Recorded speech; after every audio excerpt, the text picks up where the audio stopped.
Welcome back to Expedition 44. We're so glad to have you with us again today.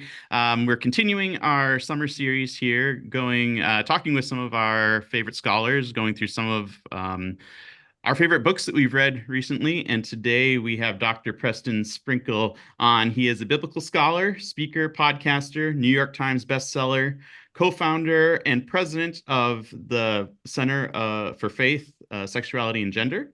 He has a PhD in New Testament from Aberdeen University in Scotland.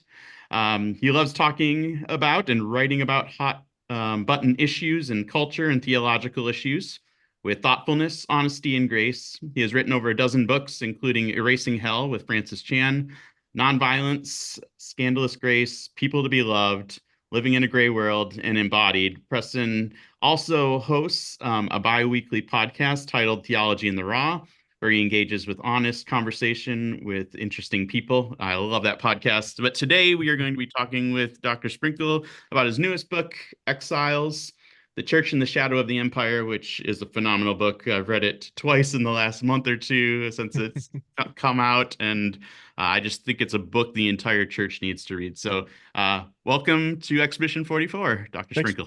Thanks for having me on, guys. I'm excited for the conversation. Yeah, so I just love this. I think, especially coming into election season coming up, I think it's a book that the church really needs to read about our, I guess, our identity in the world as Mhm. the kingdom people and the church. Mhm. Uh, but first, like I guess starting out, tell us a little bit about your journey in writing this book and I guess your political journey. Yeah.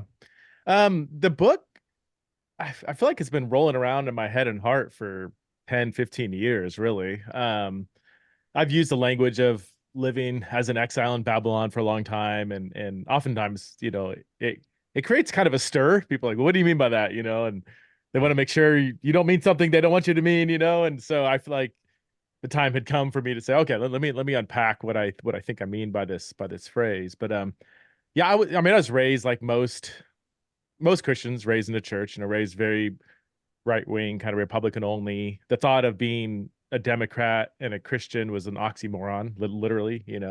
Um, how could you be a communist baby killer and be a Christian? Is kind of the assumption. So, um, that was early on in my journey, but then I would say fairly early on as well. I just started to see like I was just always asking a question like, what does the Bible actually say? And I saw people kind of like, what are you like? Why are you asking that question? Like yeah, like politically conservative values were just assumed to be biblical, and if you held to something that wasn't a conservative political value, then that wasn't biblical. And I, very innocently, I was asking questions like, well, maybe that's the case, but give me chapter and verse. What about Amos chapter 8? And what about, Matthew chapter 4?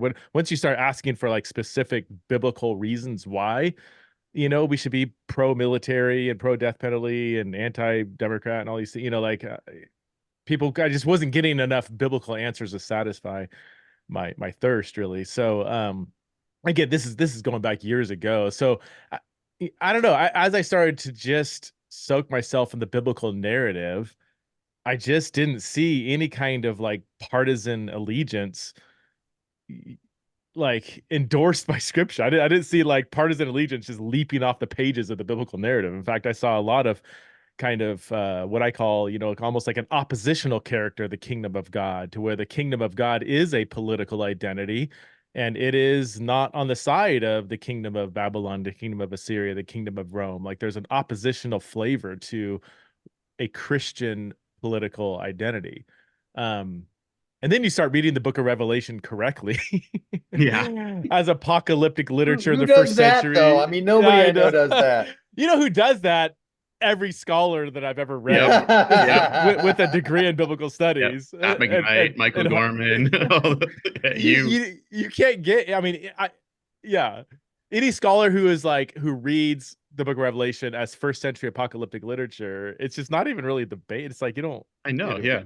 it's just odd. The disconnect between kind of scholarly stuff and popular stuff Yep, is yep. interesting. But um, so yeah, so it kind of like I don't know. I just saw this, the a Christian political identity it's kind of a consistent theme in scripture. So to answer your question, long answer. It wasn't until recently when I said, okay, I really want to connect all as many dots as I can with this. What is, is this something that is pretty consistent in scripture, and how, what are the kinds of, what kind of modern political questions does this raise for a Christian living today? And honestly, it's that latter part that I don't claim to be. I'm not. I follow a lot of politics. I listen to a lot of political podcasts and stuff. I try and stay in touch and stuff, but I don't consider myself just like super knowledgeable about modern politics. But that's not what the book is really about. It's almost like I tell people it's almost like prolegomena for modern political Christian discourse. Like what are the basic theological foundations we're even operating from as we're asking kind of modern political questions. So, Mm. yeah, that's what the book's all about. Yeah, yeah, I love it. The You kind of get in the beginning of your book like defining some terms like empire and Mhm. Babylon. Yeah, But a lot of people I think will take that and like say like, well, America's not an empire and we're not Babylon. How do you respond to how do you define those and how do you respond to that maybe? yeah, that's a great point, and that really is a fundamental question. Um, does the biblical category of Babylon, which is a pretty flexible concept. It's a literal city, it's a literal country. It becomes expanded to refer to Rome and kind of other empire-like entities. Hmm. So there is a lot of flexibility in this concept of Babylon. But yeah, the biggest question is, can that flexible concept would that apply to the United States of America? And this is where I think early on, I'm not sure. I think it's the first chapter where I do try to justify that at the very least, the United States of America is empire like.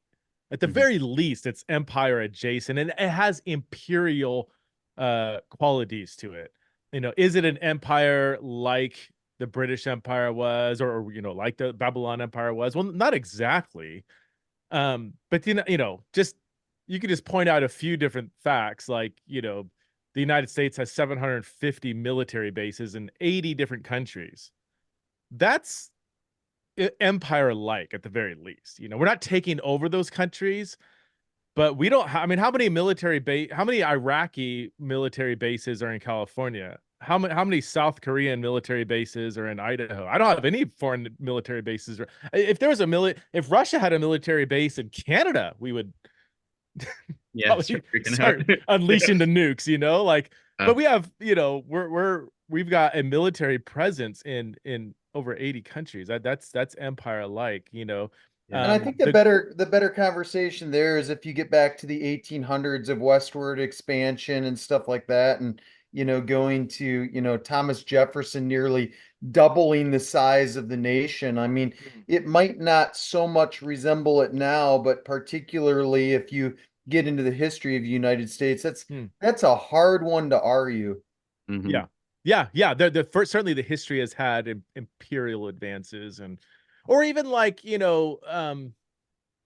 all the different like regime changes the United States has been involved in. I mean, according to some studies, there's been over 60 to 80 in the last 100 years that the United States has been involved in overthrowing a democratically elected Yeah. leader in a foreign country Yeah.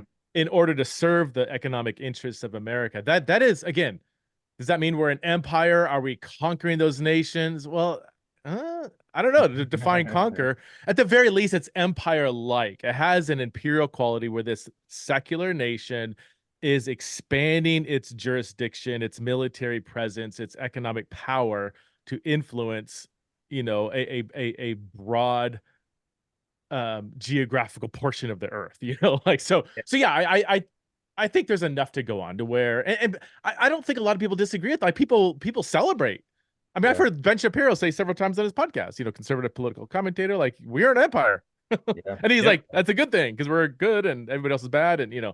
It um certainly depends on who you ask too. I mean, most normal Americans, if you want to use empirical language, they would kind of steer away from that. But boy, you talk to anybody from another country outside of the yeah, US and you definitely get the imperial idea right. of America. Yeah. Right. I Right. think Scott McKnight gets into like in his book Revelation for the Rest of Us when he looks at Revelation 17 and 18 and the Mm. characteristics of Babylon, the characteristics of empire. He lists 7 of them.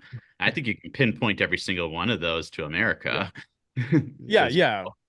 Yeah. You read the economic, how much the how the economic critique in Revelation 17 and 18 and how weirdly modern it feels, you know. Yep, exactly. Um so yeah, I think because so two things, because of the flexibility of the concept of Babylon in scripture and because of the imperial like character of the United States, I think there's enough of a correlation to justify at the very least an exploration of is there something in the biblical concept of Babylon, the critique of Babylon, that could be worth applying to or considering a modern day application in America. So Yeah. And I mean, I remember years ago when Myth of a Christian Nation came out by Boyd. I mean, he had a chapter in there basically called like Warlords, where he was like just mm, looking at, taking that context of America and yeah, saying like you we're just going after that kind of thing. And so yeah, I think most people are open to that, even if they don't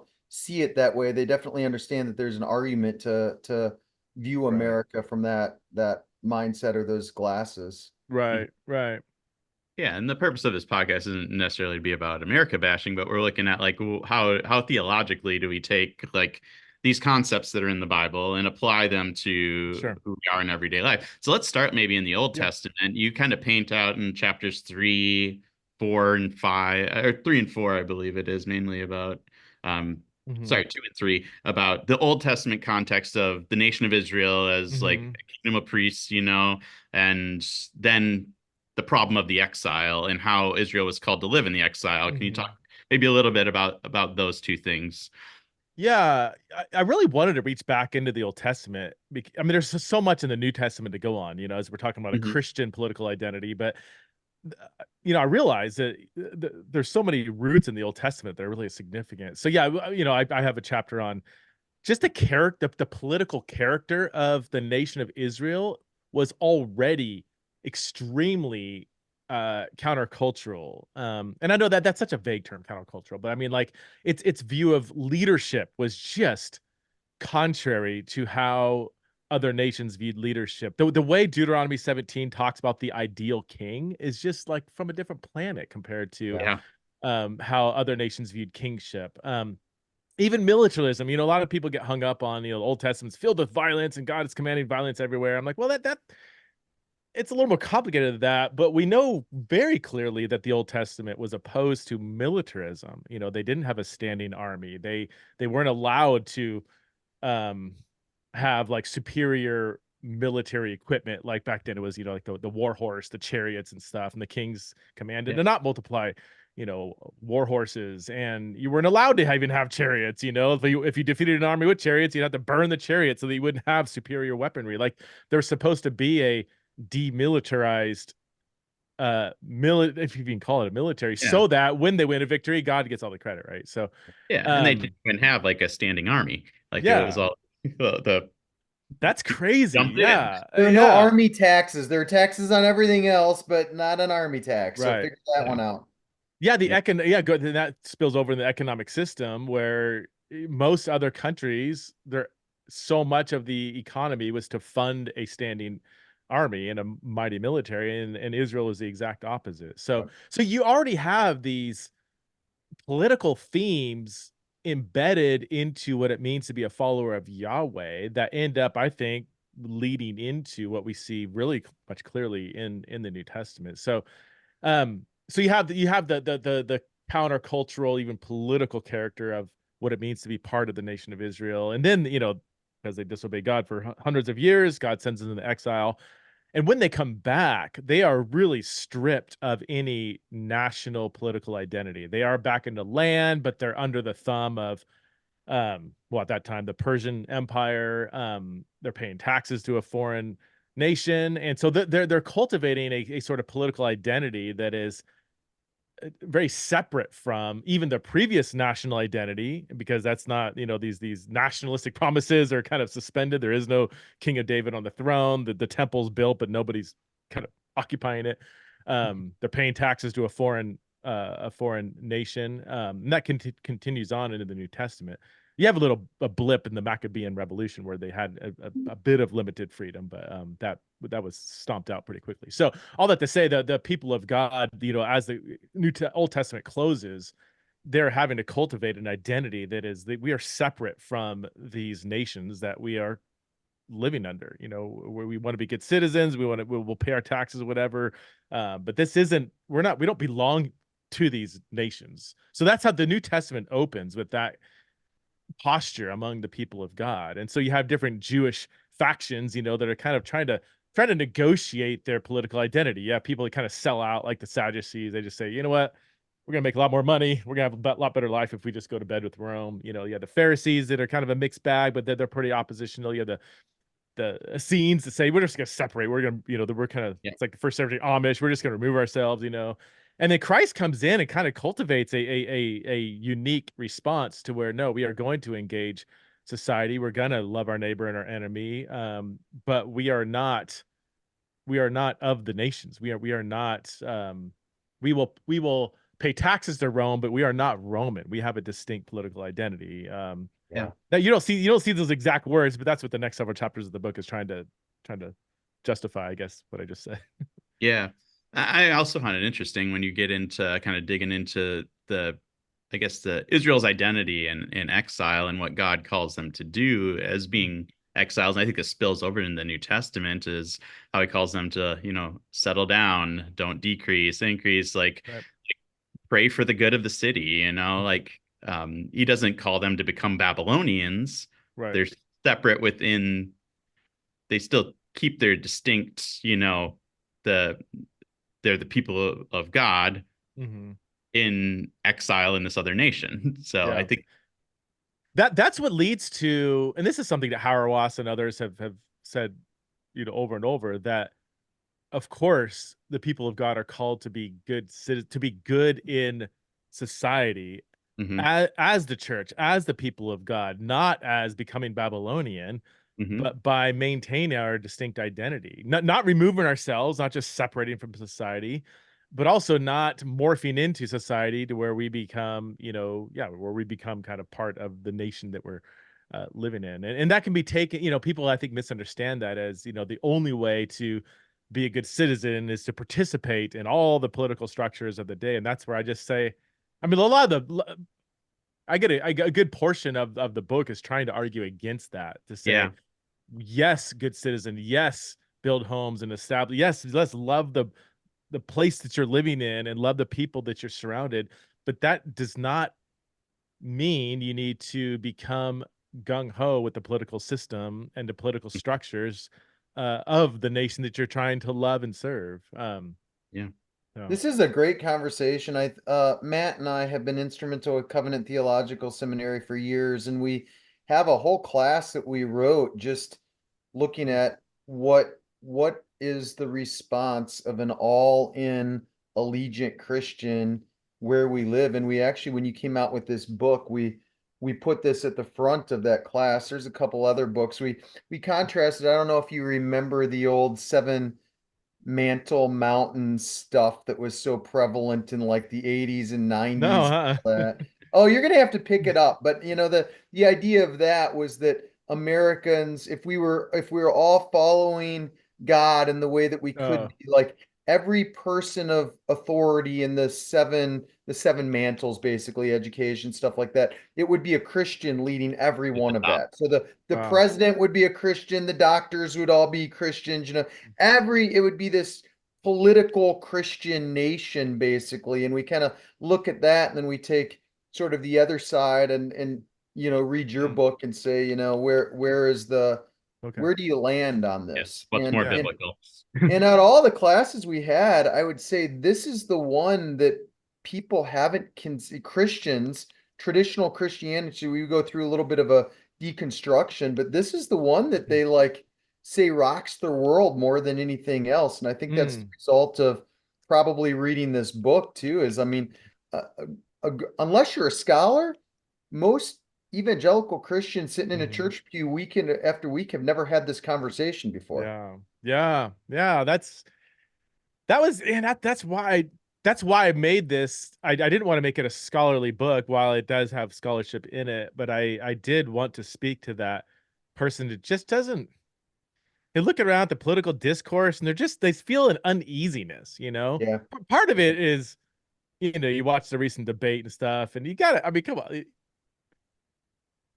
Hopefully the last debate kind of revealed that, like, this is kind of a game. Like, you can't, I mean, really, like, Yeah. 400 million people, these are the two best, you know. You have to kind of, I don't know, start asking some deeper questions of, like, do I really need to pick one of these sides? Is that my only, are these my only options, you know, or is there something deeper going on here theologically? So Yeah. it is interesting though how pervasive some of just the political assumptions are in the evangelical church. And I go back, I just transport myself back in time 30 years and how I thought, you know. Yeah. I remember hearing of I was at a junior college, and I heard of there was a professor, there was a Christian. I was like, oh, that's pretty rare. That's totally awesome, you know. And I was like 2 years into the faith. But then someone says, yeah, but he's a Democrat. I'm like, oh, so obviously you can't be Wait, a Christian. Christian and Democrat? How does And then that they said, work and he's a out? pacifist. I'm like, oh, so he's Yeah. probably a, you know, Satan worshiper or something, you know. But not looking back, like, where did I get these airtight categories of, like, if you fit into this modern political box, you can't be, you know. I'm like, gosh, that was just, and I don't remember a single sermon on it. It was just in the air and the Sure, culture, and yeah. that stuff just seeps down into your bones. And Yeah. to try to remove yourself from that and just at least start asking some deeper questions, like, Mhm.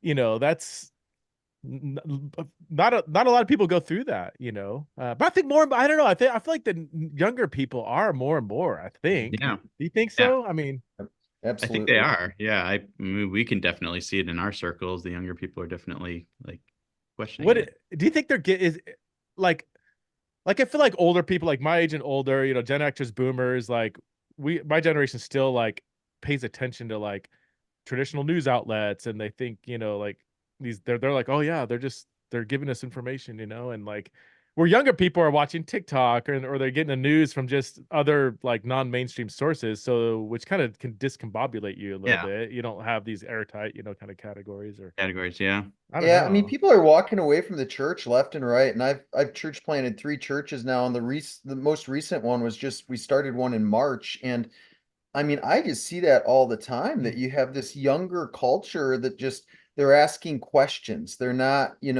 buying into, sort of everything they've been told. I feel like in art, we're all about the same age, and I feel like in our generation, you just accepted it as evangelical Christianity. You just Mm, grew up believing these things, and I Here's a package. Take it. Yeah. yeah, yeah. Yeah, you trusted authority more, where now there is, for good or for ill, more of a distrust of someone in authority. Or even I noticed with me, even my own kids, like, while where we've sort of been oh, sorry. deconstructing those thoughts. We've gotten in trouble for a few of those I always laugh at, but at the same time, like the church that like we just started in March, I mean, it just boomed. It's up to a couple hundred people, and they're all people that they're coming because we're answering the harder questions. We're Mm, having conversations like this that were really never entertained in traditional church, and people are tired of it. There's like a lack of realism or transparency that I think like people want the answers to. And I do think like mm, that's one of the best qualities of this book is like you're finding people are finding out that their Christianity is far deeper than they ever were told. And it's conversations like this that open the doors for that, in my opinion. that's good. Yeah, that's good. Yeah, I see it too.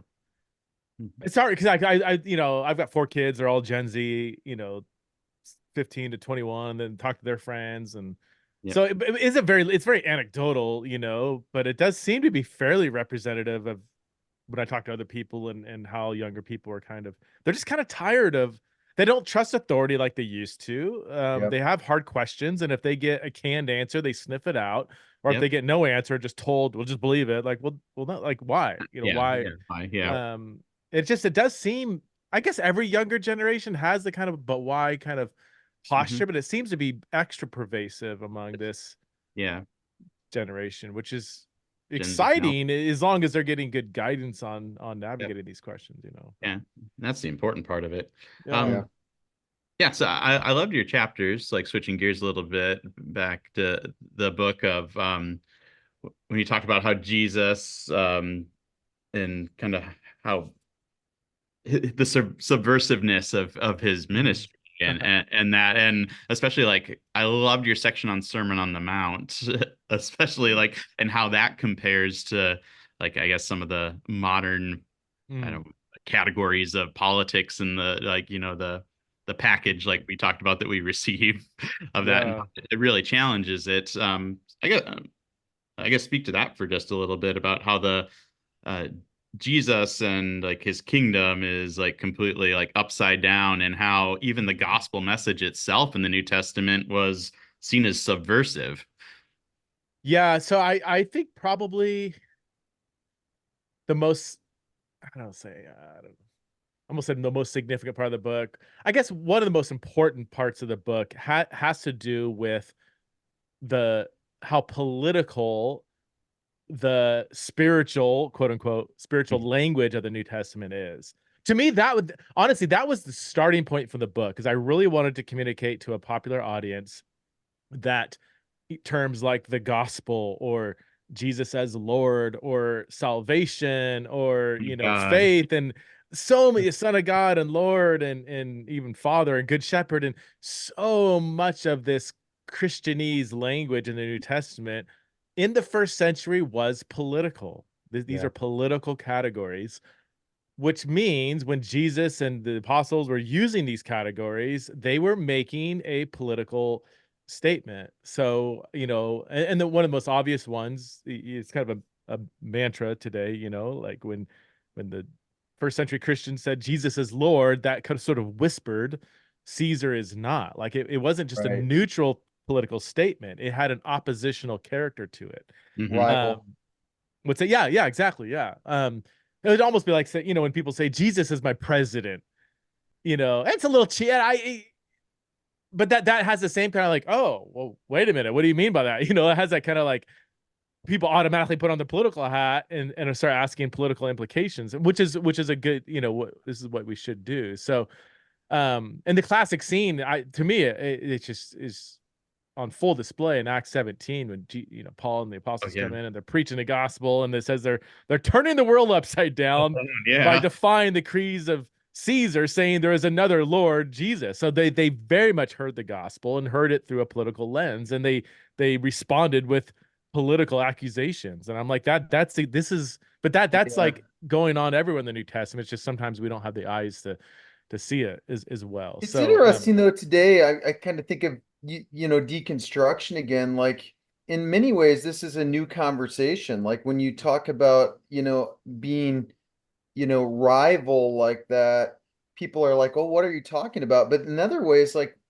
people have been using this language for years. I mean, the whole yeah, language of you're an alien just passing through, or I mean, how many times have you heard right, in a sermon like your citizenship is in heaven? Like right. people throw that around all the time, and you go, well, if you really believe that, there's a whole bunch of implications that probably don't Mhm. mirror the way that you're living right now. Right, right. Yeah, absolutely. And going back to your question about the Sermon on the Mount, like I think the Sermon on the Mount,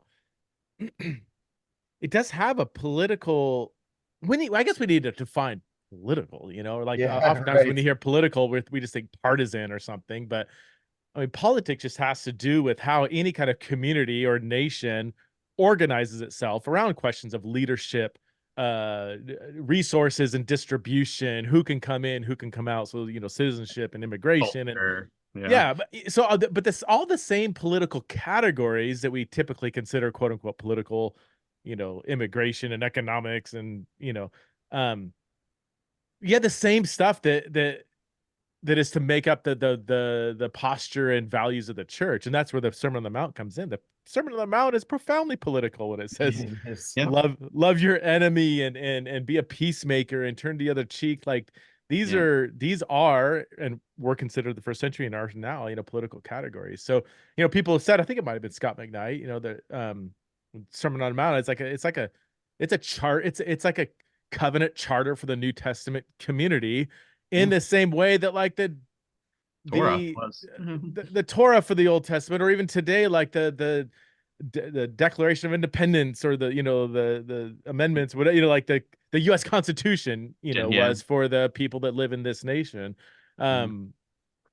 And again, it does have specifically a very oppositional character. The way Rome is running the world and the way Jews are responding to Rome's rule, we're going to do something very, very differently. But it is Mhm. still the Sermon on the Mount is still participating in that broader political discourse. Yeah. Um, so we talked about exile a little bit, and I think this kind of plays into exile. We talked about like the Jeremiah 31, like, you know, you don't become Babylonians, but you still pray for the city, you still do Sure. good, you still hope for like their Mhm. best, because in they're prospering, you will also prosper. Yeah. Um, you kind of see that also, like especially like in the letters like First Peter and stuff, and the New Testament concept of exile. Maybe talk to that a little bit, because obviously these are Gentiles coming into the church, Mhm. but they still, like Peter uses parapidemos, like being Yeah. like foreigners and Yeah. strangers.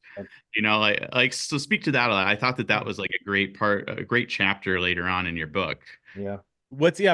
First Peter is really, gosh, yeah, there's so many political implications to that book. And to point out, he used the language of exile in, the very, second verse, Yeah. chapter 1 verse 2, and then also again in chapter 2.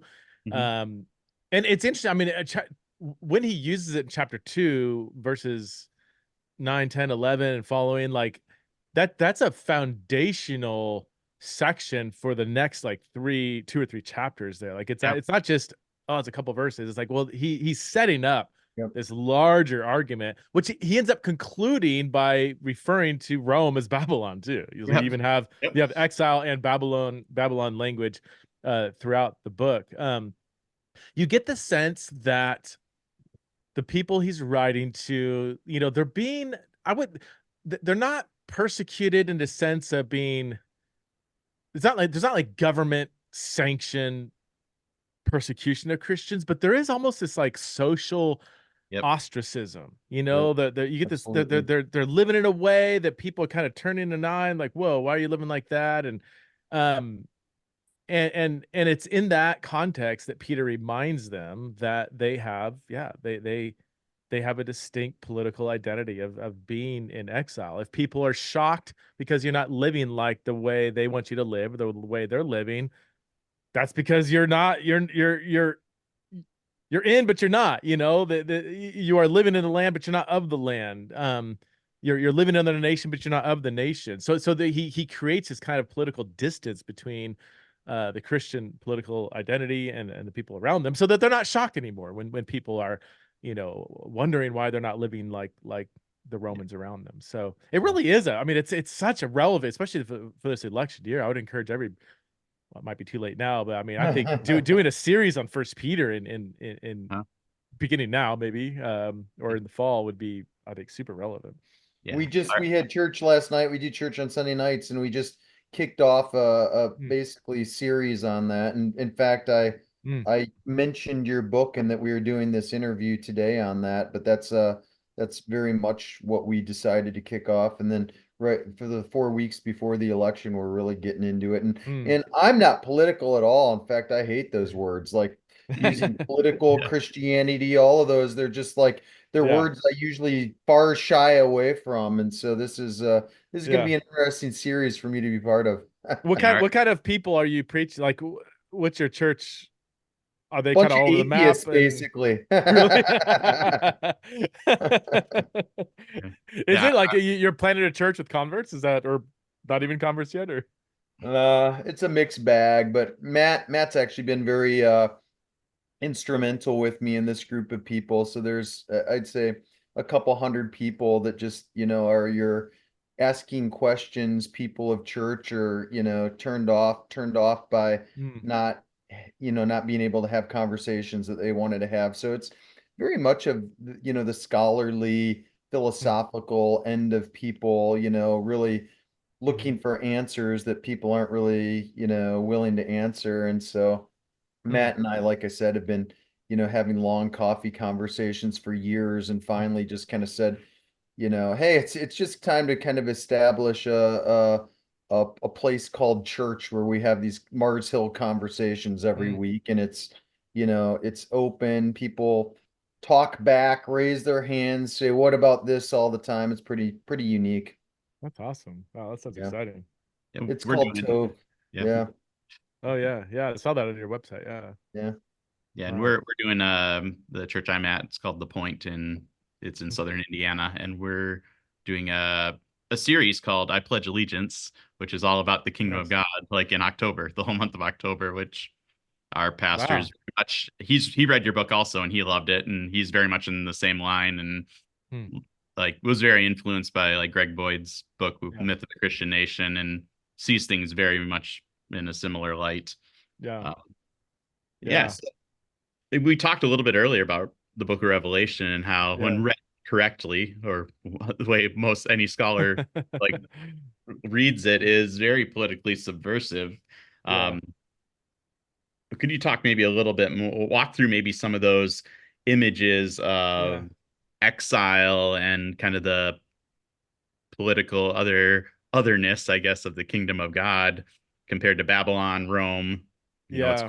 by the dragon, all that stuff. Yeah. Yeah. So Jewish apocalyptic literature, it's almost, I don't know, by definition, it's very political. Like you look at other books, first century Jewish books, or even earlier than that, had this apocalyptic genre, and it's almost like the apocalyptic genre was designed to unmask the political powers to be. Like it is Yeah. political language, you know. Mhm. So when the whole book of Revelation is written in apocalyptic literature, most of it is already we should be assuming that it has a political message, which is exactly what we see. I mean, Yeah. the bulk of the book is concerned with encouraging this persecuted church, Christians, to have hope that is, in a sense, disconnected from the political powers to be. That the political entities that are persecuting you will one day be crushed by God. And so there is a profoundly oppositional character between the Christian movement in the late first century and the nation of the Roman Empire that is explicitly referred to as Babylon. So here is one of the clearest examples. I mean, First Peter would be as well, where the concept of Babylon is flexible. Like Babylon is designed to refer to other empire-like nations, which Yeah, the again goes back paradigm. to the paradigm. Yeah, yeah. Or Richard Bauckham, great Revelation scholar, says, Babylon. If the shoe fits, then the nation must wear it. If it's acting like Babylon, then it's Babylon. Yeah. Which to me, Right. again, I think there's enough parallels to say America, at the very least, is Babylon like, if not can fit firmly within that concept. So yeah, one of the most under talked about passages is Revelation 12 to 13, where clearly, I mean, it's just like, it's not even really debated that Rome, which is the new Babylon, is empowered by Satan. Yeah. It's like co-opted by the dragon. And so to me, that just raises all kinds of really interesting theological questions of, okay, so if other nations are acting like Babylon, are they too empowered by Satan? And people might say, well, wait, are you saying America is satanic? I'm like, well, I'm saying it's a very basic point that the nations throughout Scripture, especially the big powerful ones, Yep. have some kind of demonic influence. Like that is not, you can go back to the book of Daniel, obviously Revelation. That Deuteronomy does not 32. mean everything they do is satanic. That does not mean they're running around with like pitchforks telling people to worship Satan. Rome did many good things. They had an amazing road system, where they kept thieves at bay. Caesar Augustus made adultery illegal. He was like the original Focus on the Family guy that was Yeah. hyper Yep. conservative with his sexual ethics, sort of. I mean, Yeah.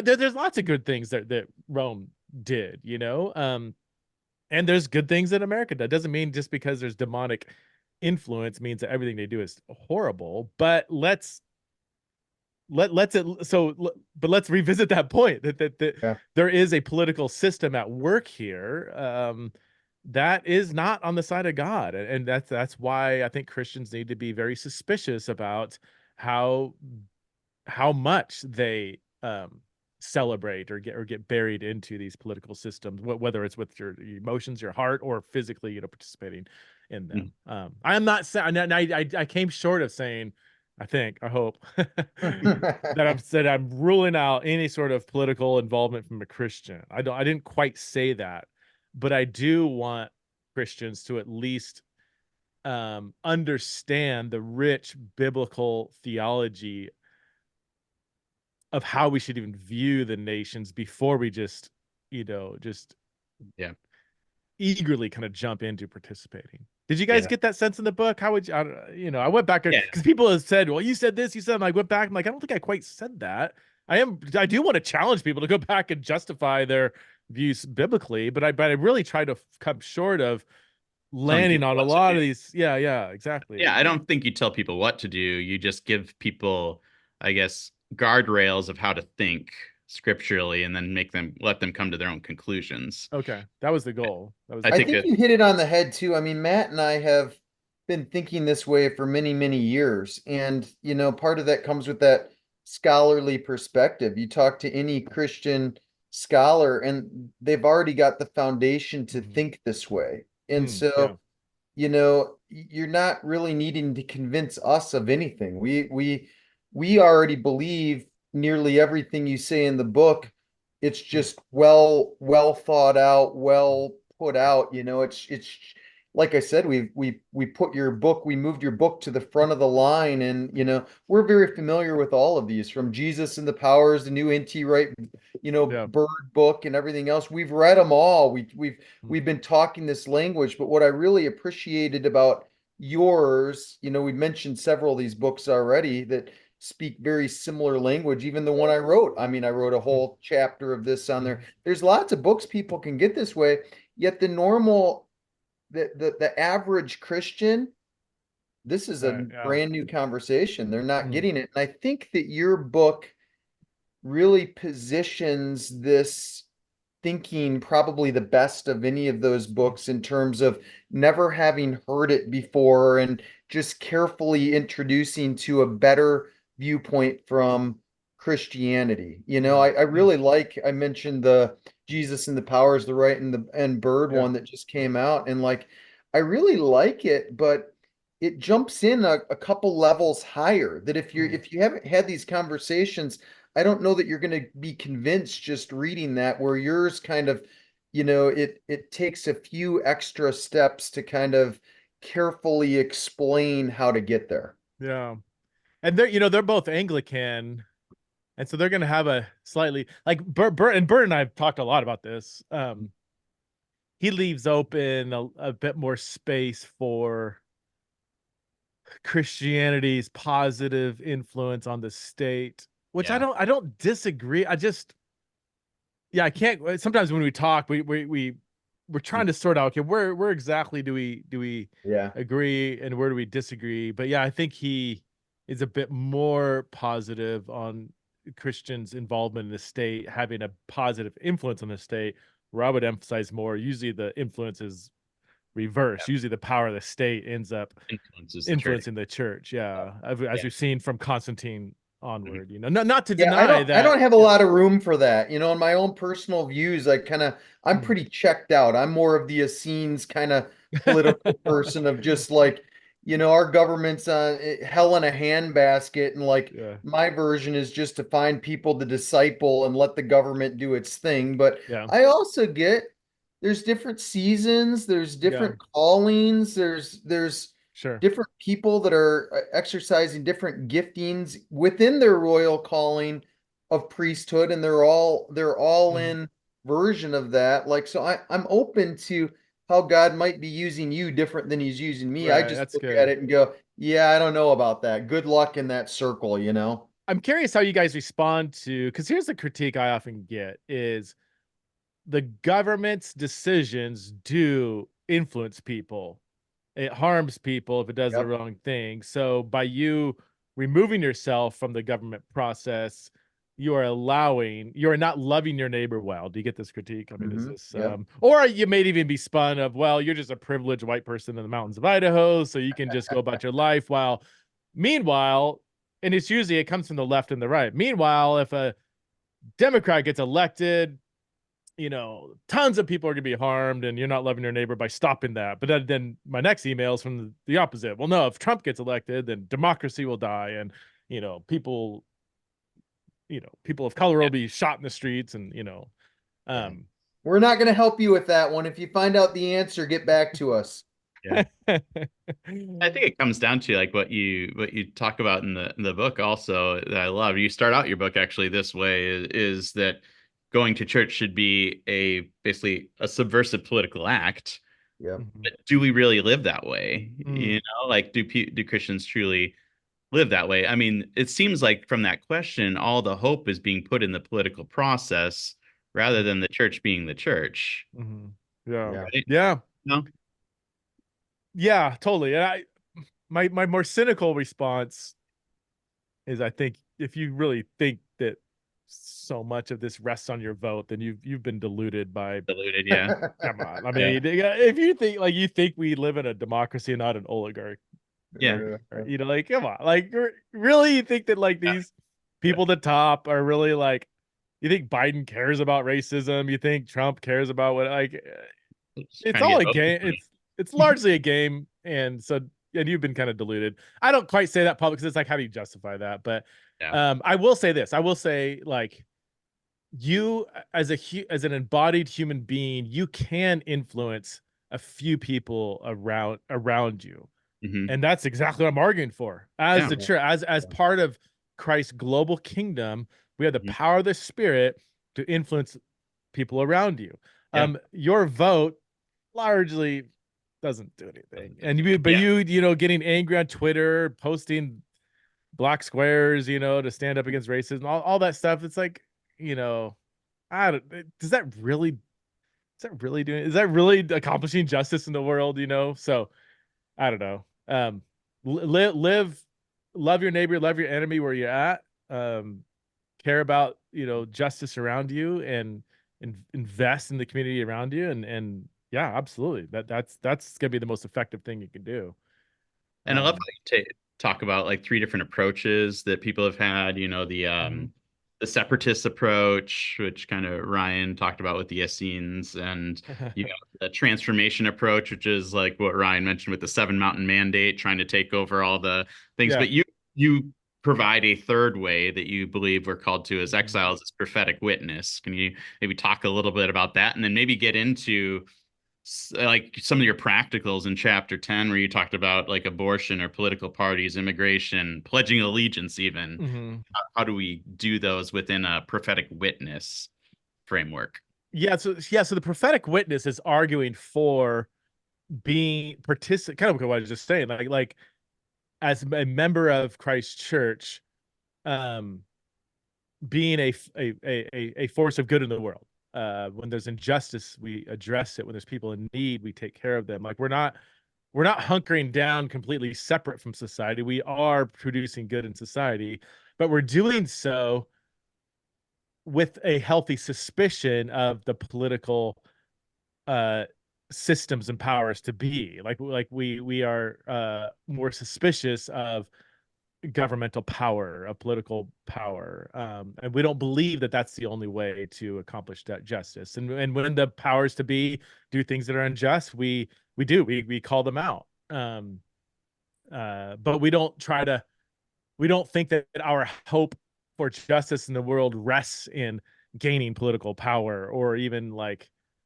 trying to persuade, trying to participate in the political process so that we can accomplish good in the world. Like, we believe that that is demonically empowered, and we need to be very suspicious of those processes. So and that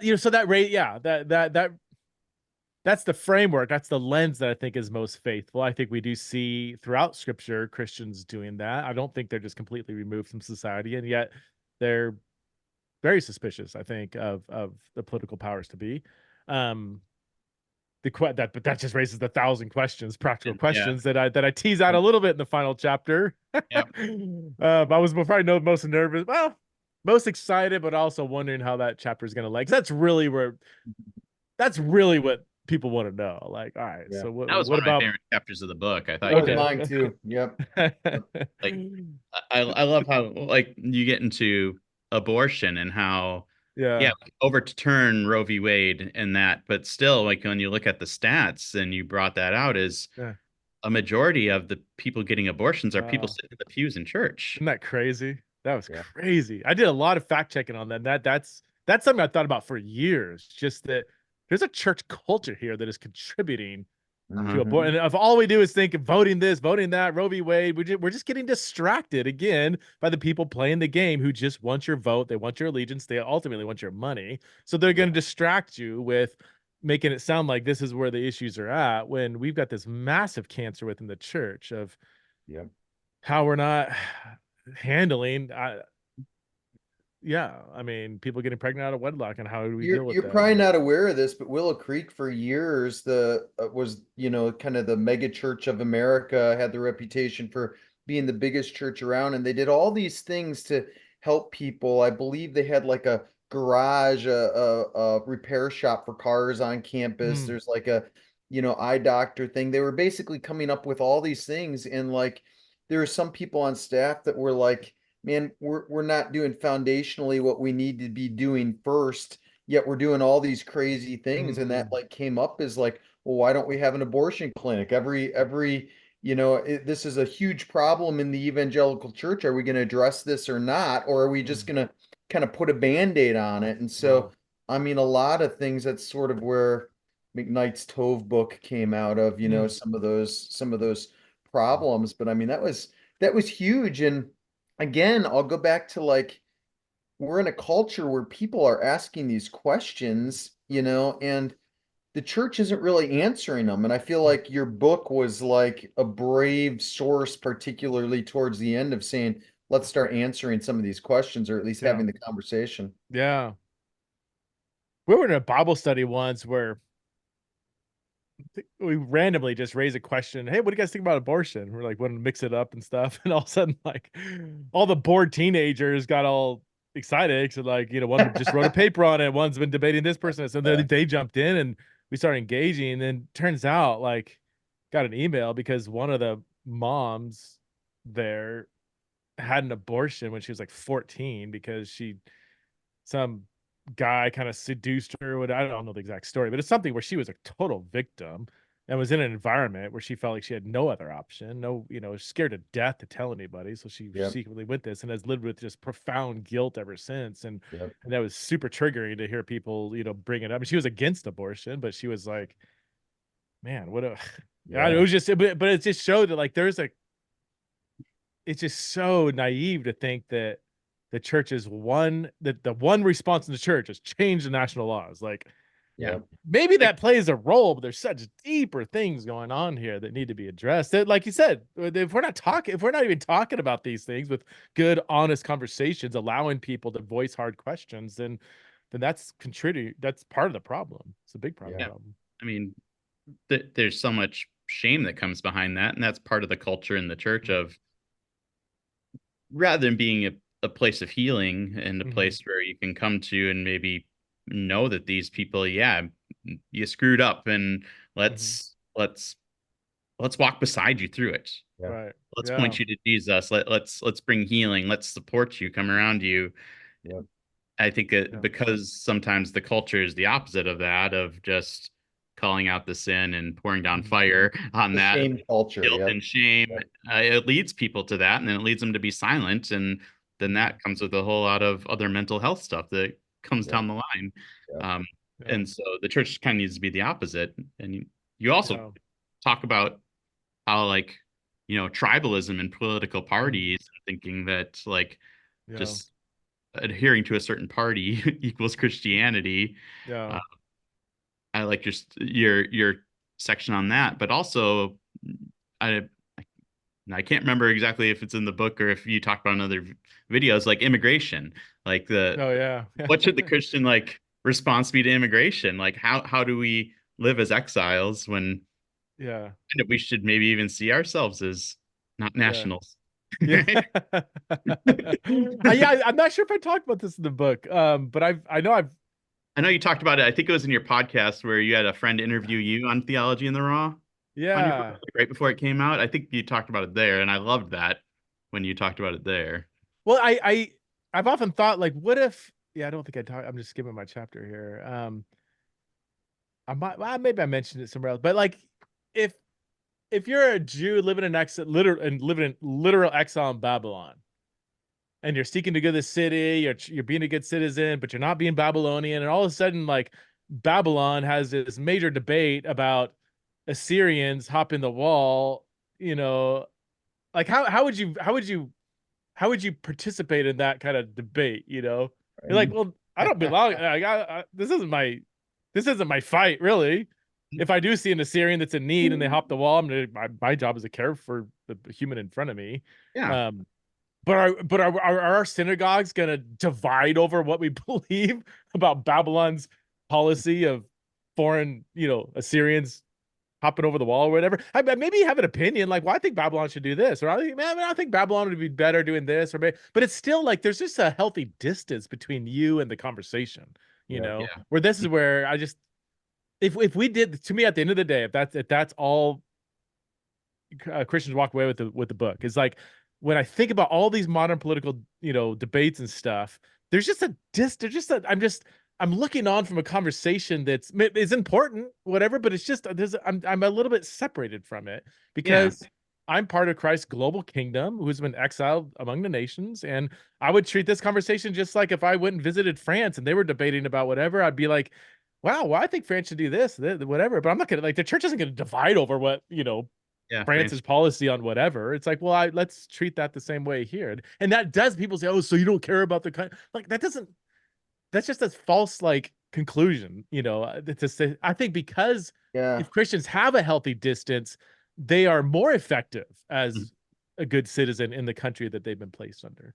It Yeah. is And interesting that we don't think, I mean, the normal Christian American doesn't think that way. They think that they have a say in this, because they're a citizen of the American global regime that, like, they should be voting, they should be talking to their congressmen, things like that, rather than what you just said is radically different than that. It's my kingdom is someplace else over here, and I might be interested in influencing your thoughts here as it affects me, but like Mhm. this is not my world kind of thinking, and so Right. it oftentimes I think just surprises me how Christians, I mean, it's almost like every Christian is 1 second away from running for a political party someplace, when I'm Yeah. kind of thinking like, you need to stick to your kingdom,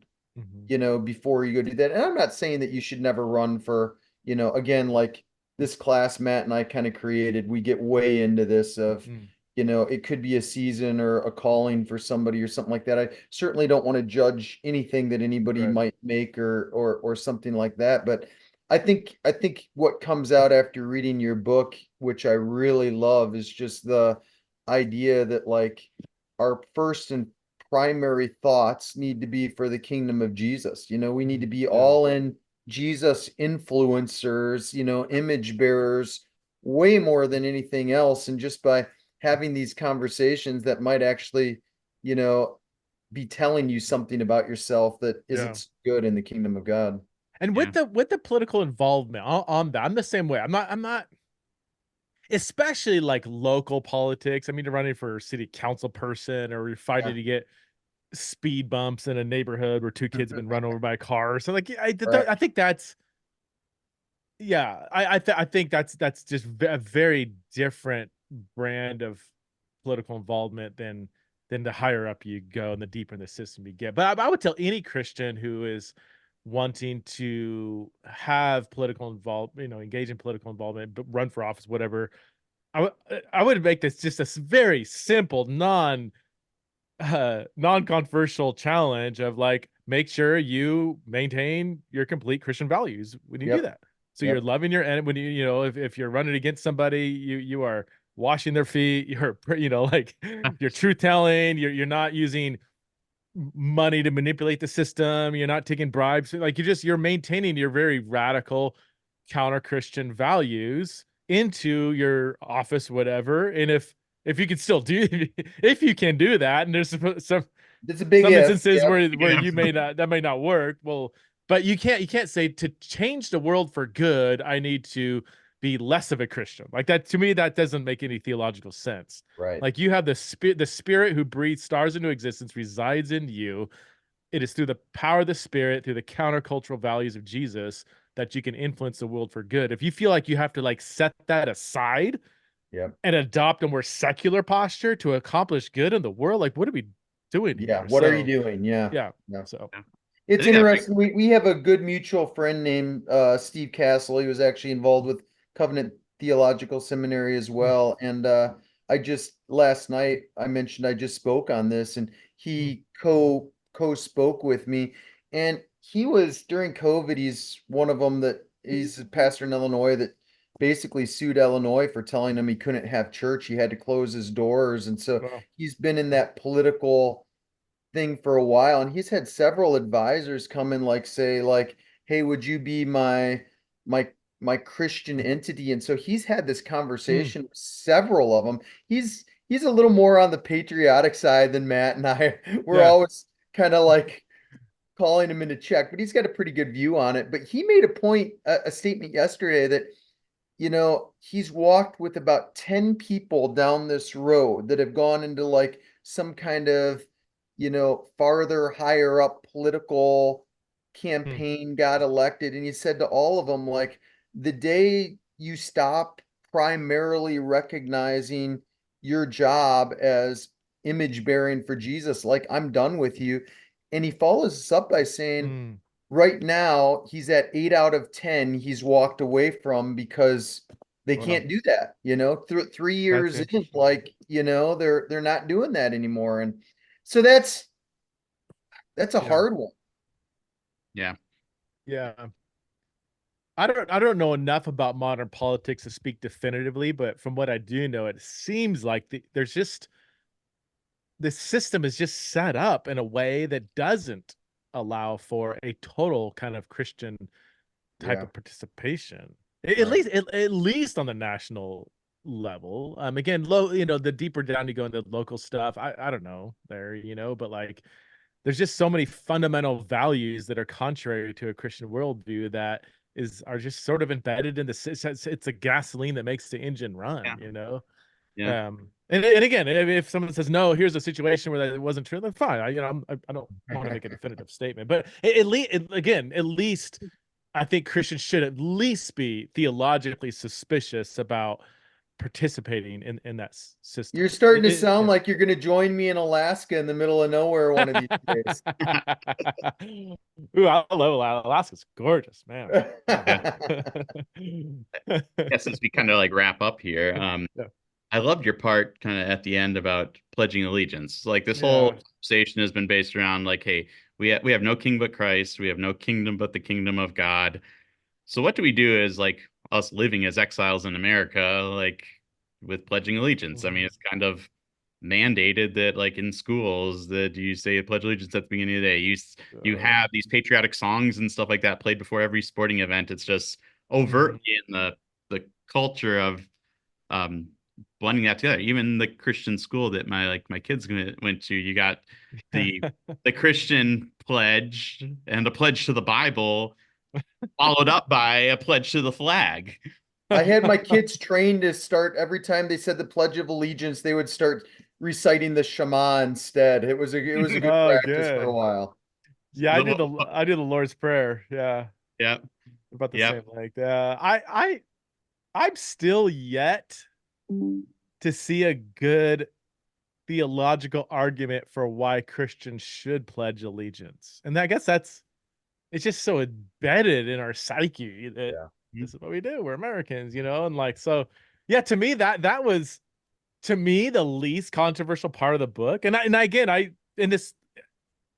in line with the spirit of the book, I didn't quite tell people what to do. I said, here is my reasoning on this and why I don't. I think, I submit to the state, Romans 13. I pray for the leaders, First Timothy 2. I mean, I check off all the boxes of what the Bible tells me to do, but it never says give your allegiance. Yeah. That's deep religious language. In fact, Big language. Yep. the closest Greek word for allegiance might even be pistis, faith. Yeah. It had kind of connotations of allegiance according to Something some like an oath, scholars. where Jesus tells Yeah. us to take Yeah, oaths. There's very, exactly. very strong Old Testament connection of oaths to pledges.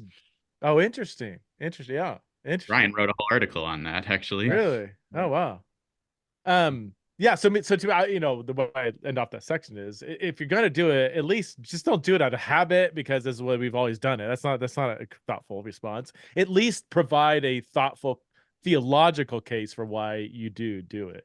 Again, the best argument I've seen is like, it's not that big of a deal. Like, okay, well, I think it is, but whatever, it is shocking. I've gotten more nervous in public settings that are Christian when I don't pledge allegiance. Or even we always go to the road. We love going to the big rodeo here in Idaho, which is coming up, and I love watching a good. It's great, but man, the Christian nationalism that pervades that the announcer is a devout Christian nationalist, so he's like very much like explicitly Christian, but also explicitly nationalistic, patriotic, and all this stuff, and man, that environment, I get nervous, dude. I'm like, these Christians are gonna stomp on me if they see that I'm not. So I'll stand. I don't put my hand over my heart, and I'll recite the Lord's Prayer. And I'm still like, the thought that a Christian would say, no, don't do that. Don't recite the Lord's Prayer. It just sounds comical. I don't know. Like the fact that people have a problem with that, but yeah, I don't know. Have you guys seen a good response? I mean, why we should be pledging allegiance? Or I have not.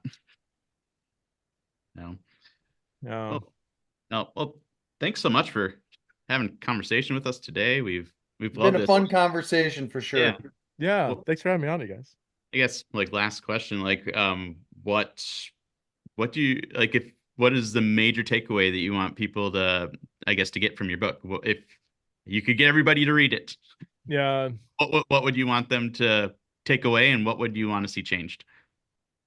At the very minimum, I would want the church to not split over different views of Babylon's politics, that they would just have that healthy distance between their head and their heart and the modern political debates and discourse today, that they would just be a little more suspicious about participating in that system mentally, psychologically, spiritually, just to have that healthy distance, really. I mean, the fact that the church was so divided over 2020, 2016, I mean, it's just the only one laughing at, I mean, Satan must be laughing all the way to the bank. He's like, I don't even need to like mess with like theology. I could just have people divide over secular politics, and if Jesus meant what he said in John 17, that, the world will know that you sent me if they are one as we are one, then the unity of the church is profoundly evangelistic. And when it's divided over not even, again, theological disagreement, but just modern Babylonian politics, like that's Satan's the only one that wins in that. So I guess that's that's kind of a multifaceted response, but that people would view politics through the correct lens. Good. Well, thanks so much again. Everybody should go out, pick up Exiles. I'll put the link in the show notes. Thank you so much for writing this. It's just a gift to the church. I believe everybody should read this book if you haven't, going into this political season that I guess that we're in the middle of already. And consider, I guess, the biblical perspectives in this book before you, I guess, participate in politics at this time. or stay away from politics altogether. Pay attention to the politics of the kingdom. Anyways, where can people keep up with you if they want to follow you? And My podcast, Theology and Raw, is probably where I'm most active, but I've got a couple websites, prestonsprinkle.com, theologyandraw.com. But yeah, the podcast would be the place where you hear my voice the most, I guess. cool. Yeah, it's a fantastic podcast. Anyways, thanks again. May the Lord All bless right. you and keep you. Thanks, guys.